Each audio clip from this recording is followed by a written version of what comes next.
Thanks for staying to your station, the Africa in 20 Television, and welcome to your program, Security Watch Africa. Only on this channel and on this program, we'll bring to you that information you need to keep your life safe and secure. Welcome to your program. Like you can see, the coronavirus is still with us. COVID-19 pandemic is still ravaging the world, and so many countries are being affected. Nigeria is not an exception. So you are advised to ensure that you keep your face mask all the time. Use it when you are in public places so that you protect yourself and your loved ones. It's very essential. Observe all protocols. It's necessary. Yes, to your program today, we're going to go quickly because so many things to talk about.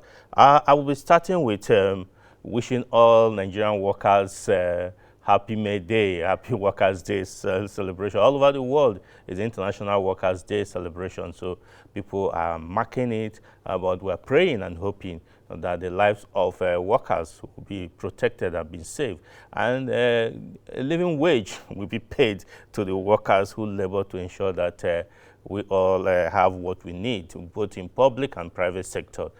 They deserve to be celebrated. And of course, like President Buhari did say, productivity is also essential and it's important for people to work hard. As you work hard, you get your pay.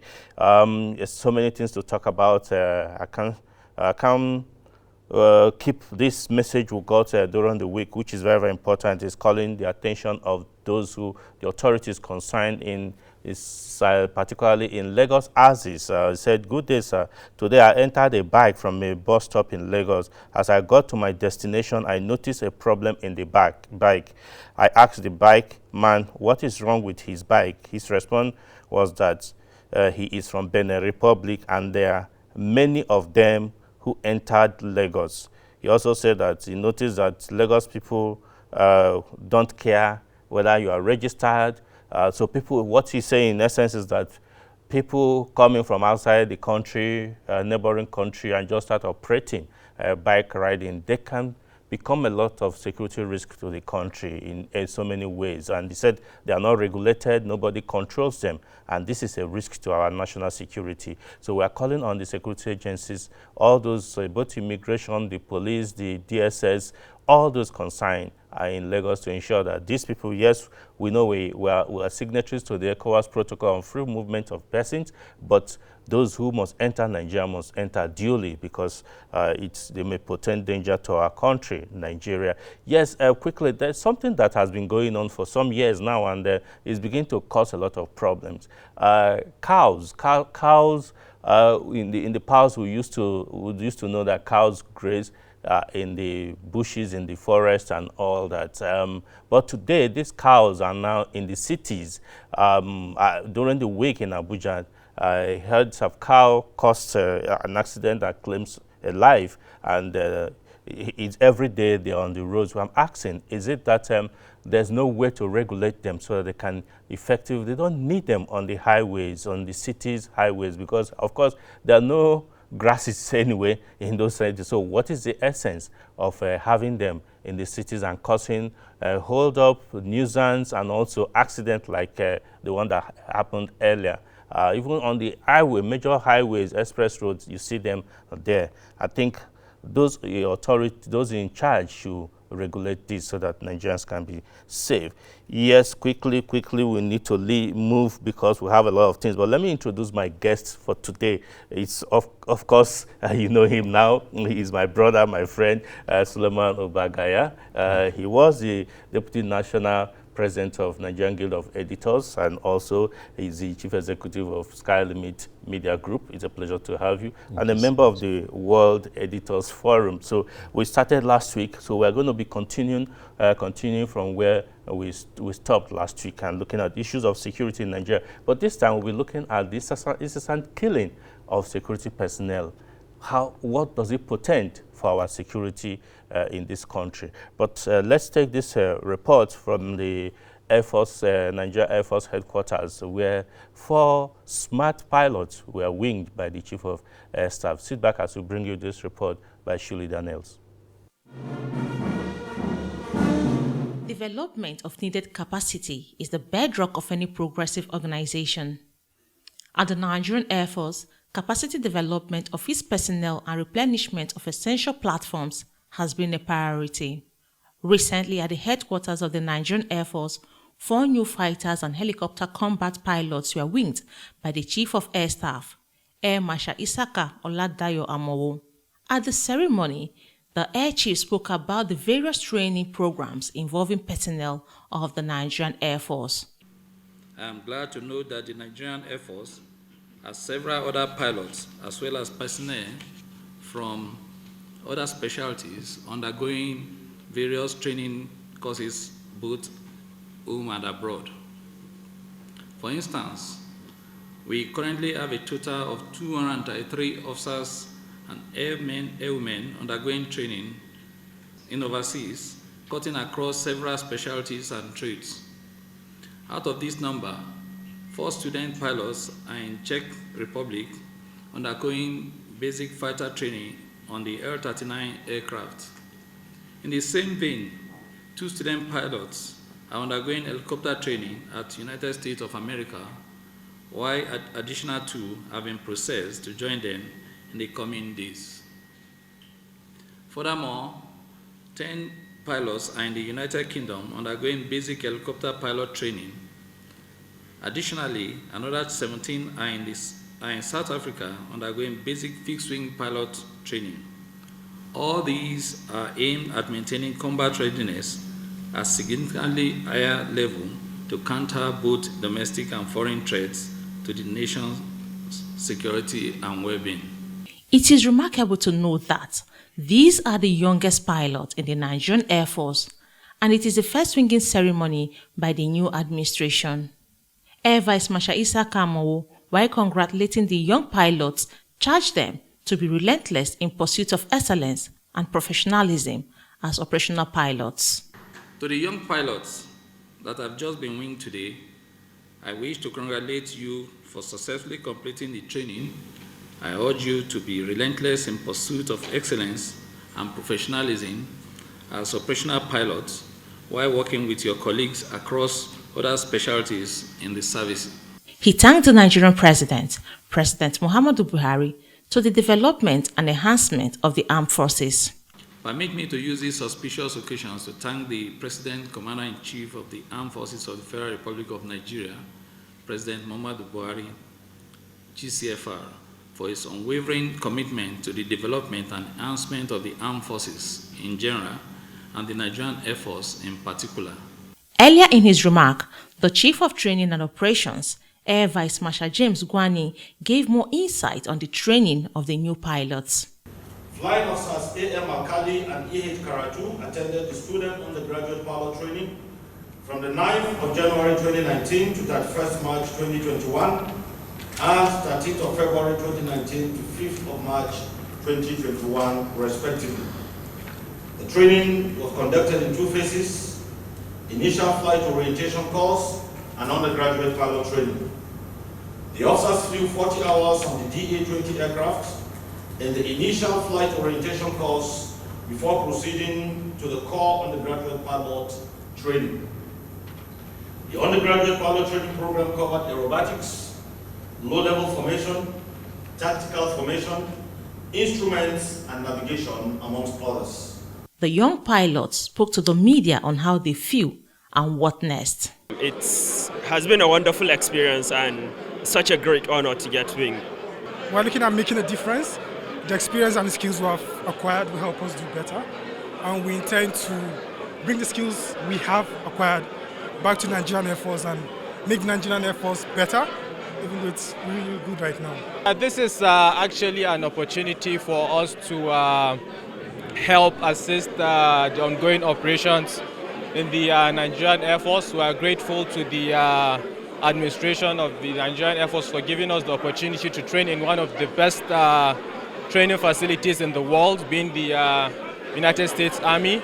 And we promise to do our very best in and contribute in combating the situations we have on ground. Immediately after the winging ceremony, the Chief of Air Staff 2021 conference and retreat commenced with the attendance of senior principal officers, branch commanders, and wing officers commanding various formations across the nation. While kicking off this combined specialist conference and retreat, the Chief of Air Staff, Air Marshal Isaka Oladayo Amo, says that the retreat will provide an avenue to critically analyze activities, achievements, and challenges. The retreat will provide an avenue for us to critically analyze our activities, achievements, and challenges with a view to evolving strategies to overcome the challenges and charting a way forward in order to take this service to a greater height. At the end of the combined conference and retreat, which ended on Thursday, the Nigerian Air Force is repositioned to ensure that its core mandate of providing air power to the fight against insecurity in Nigeria and the protection of the territorial integrity of the nation is achieved. Shirley Daniels, Security Watch Africa, Abuja. Welcome back and congratulations to the young pilots and kudos to the Nigerian Air Force leadership. Let's quickly go to our focus for the day, talking about this incessant killing of security personnel. What does it portend? Security Watch Africa, Elizabeth Tanko went to the streets and brought us this report. Sit back as we bring this report. In Nigeria today, particularly in the south and southeast zones of the country, a new trend of attacks on security agencies' infrastructure and killing of security personnel has emerged. This coming on the heels of the recently end SARS protests, where many policemen and officers were killed by hoodlums. From the available statistics, the number of security personnel killed in the last few months is far higher than those killed in several years, and this has attracted the attention of many concerned citizens. Security Watch Africa went to the street to hear from Nigerians what they have to say. You know, I, for one, I'm a Rivers man, and my mother is from Imo State. So you find out that I belong to both the South and the Southeast. It is very unfortunate and a kind of unwelcome development that at this stage in time in the developmental lifeline of this country, such security infraction is happening. It's condemnable totally. The security operative being killed are still Nigerians. There are people, innocent Nigerians just like me, who are duty bound to actually protect lives and properties. Obviously, it's not something that one should be happy about. Of course, it's going to worsen the insecurity situation in the country. Because one of the people that you have been employed to protect you are now being maimed down, being killed without regard to anybody, any considered authority is something to be worried about. In fact, personally, I'm very, very worried, having come from that side of the country. Insecurity is caused by mostly from the government. One, unemployment. When someone is unemployed, what do you think? You have to go around by just because of that unemployment. You see some devilish thing will be entering his mind. And again, changing of service chief will not solve the problem of this country. It will not solve the problem because we have a lot of challenges. Like when I was in Kaduna then, as of 80s, early 80s if I could remember, all the textiles are working. We have a lot of textile industry working. When an average man is busy in the industry, he will not have the time for go for any banditry or any kidnapping stuff of a thing. In fact, we have a lot of things to do in this country. What I think that government can do, government has all the power. I think after God is the government itself. Once the government rise up and says, let this thing come to an end, I believe the government has power. Everybody is under the ruling of the government. The president is the father of everyone here. And we have all the governors and every one of them there. So I believe they put head together and agree on one thing that will be able to keep this country safe. So I want the government as well to go back and know that every citizen of this country vote them in that office. And it is their duty to take care of every single soul of this country and also to make sure that the country be at peace so that everyone can move freely in the state. From the views of Nigerians, it is obvious that the security situation of the country is bad, as even the personnel who should protect the people are being killed. The question now is who will save the people and what is next for the security of Nigeria. Elizabeth Tanko, reporting for Security Watch Africa, Abuja.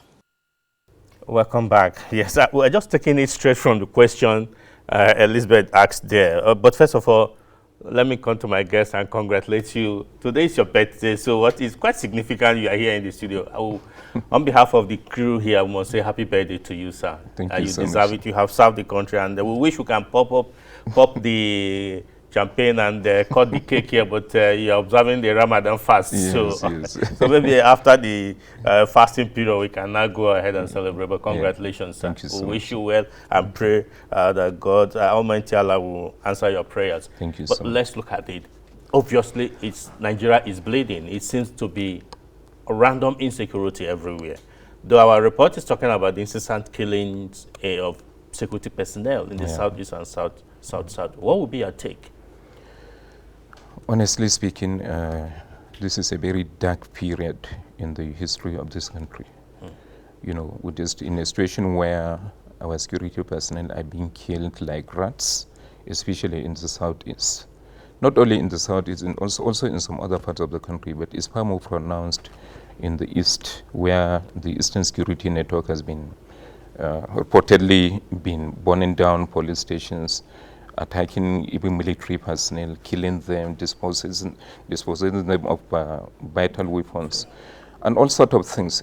What it means is that what remains is anarchy is about setting in, or it has already set in. You know, when those that should maintain the law or impose the law are being killed, it means the next thing we are going to have is a lawless society, you know, where everybody can do whatever he or she wishes. Can Nigerians afford a lawless society as we are now? No society can afford a lawless society, because human being is supposed to be regulated by nature. You know, you don't allow anybody to do what he or she wishes. You have to have a kind of regulation, and that is what law enforcement is all about. Is there anything government can do to be able to stop this tide? Because it seems to be troubling. If those who should protect us are now being killed, so who protects us? Well, you see, there are honestly deeper issues. I at times don't want to do things that look a little bit personal. For example, why don't we look at it from the root? There are certain officials of government whose inefficiency is bringing about all these things. Yeah, exactly. I was going to come to that. You know, yes, now you brought it up. Yes. Exactly. Like, I'm sorry to say, I don't want it to appear personal because I mentioned him in the first. The National Security Advisor is virtually doing nothing. He's thoroughly ineffective. And I don't know why Mr. President, who we very much love, who we voted as president twice in this country, has continued to allow that man in his position. You know, the governor of Niger State only last week, beginning of this week, complained bitterly about the fact that bandits are operating in 50 towns. They have taken over 50 towns in his state. And mounted flags. And he said, even though he is of the APC, he said he has also made passionate appeals to the federal government to come to the aid of Niger State. And no response. And nothing has been done. Who is the right person to do the coordination? Is the National Security Advisor, and he's nowhere to be found. Yeah, I remember that the governor also said it some time ago that he had seek end users license permit for use a drone to monitor this, and the request has been in the office of the National Security Advisor for long and no response. So he thinks that obviously shows that the willingness or the political will to tackle insecurity in Nigeria is not there. Yeah, honestly speaking, and unfortunately, this man has allowed even his own principal, the man who appointed him to his position, to continue to be attacked. Look at somebody who had passionately supported President Buhari, Father Mbaka, calling on the president to resign. Yeah.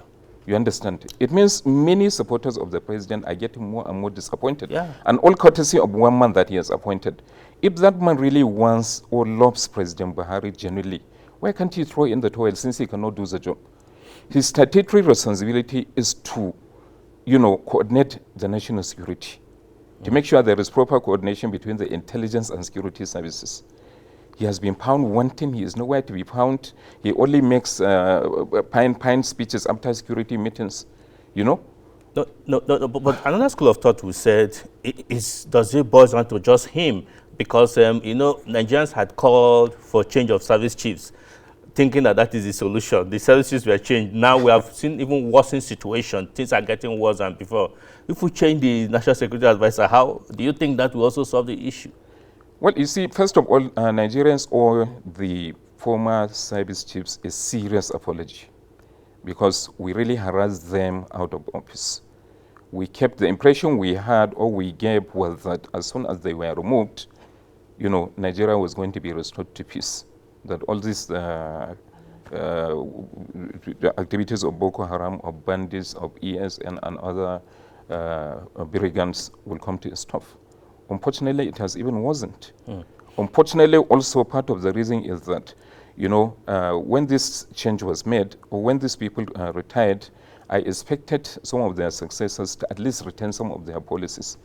Because, you see, you cannot be there for 5 years only for the next person that comes to, you know, decide to completely discard everything. Discard everything.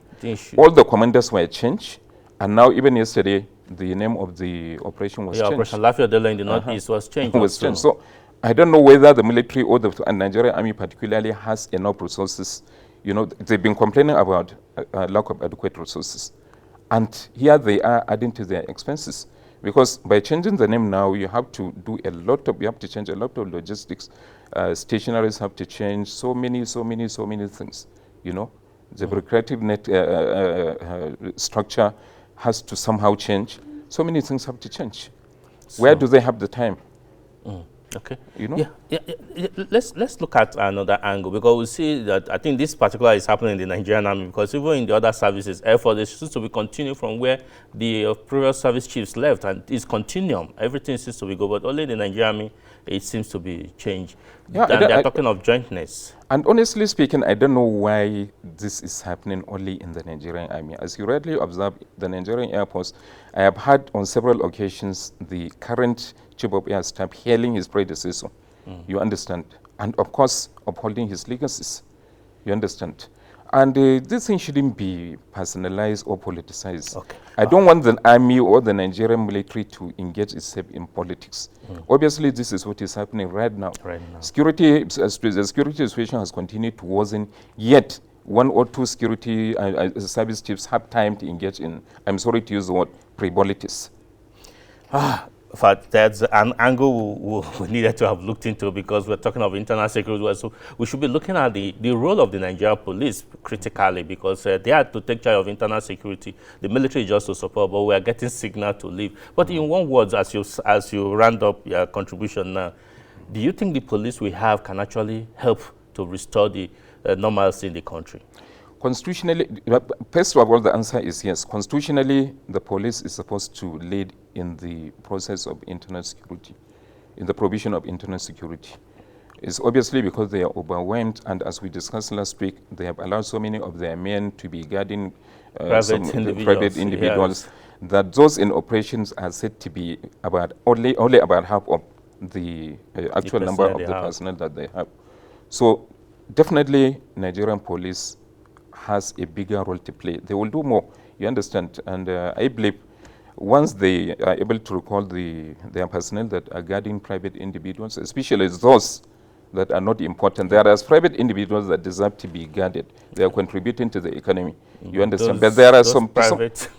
You know, some of them, honestly speaking, don't deserve it at all. Sorry, we'll have to leave. But like I said, we've set an agenda next week. We're going to extradite the police and see how they can work better. Because it is today now, it seems that the Nigerian police has failed. And that is the situation. And that's why the military, everyone is calling on the military. Even family issues, they want the military to come in and intercede because of the Nigerian police has not done what they should do.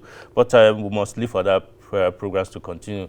I'll say again, happy birthday, and thanks for being with us today. Thank you so much. Yeah, viewers, sadly, this is where we'll have to leave for other programs to continue. But if you have enjoyed this, there's our social media platforms are there, social media handles. Communicate with us so that we can get back to you. Until next week when we come here again, I say bye for now and remain blessed.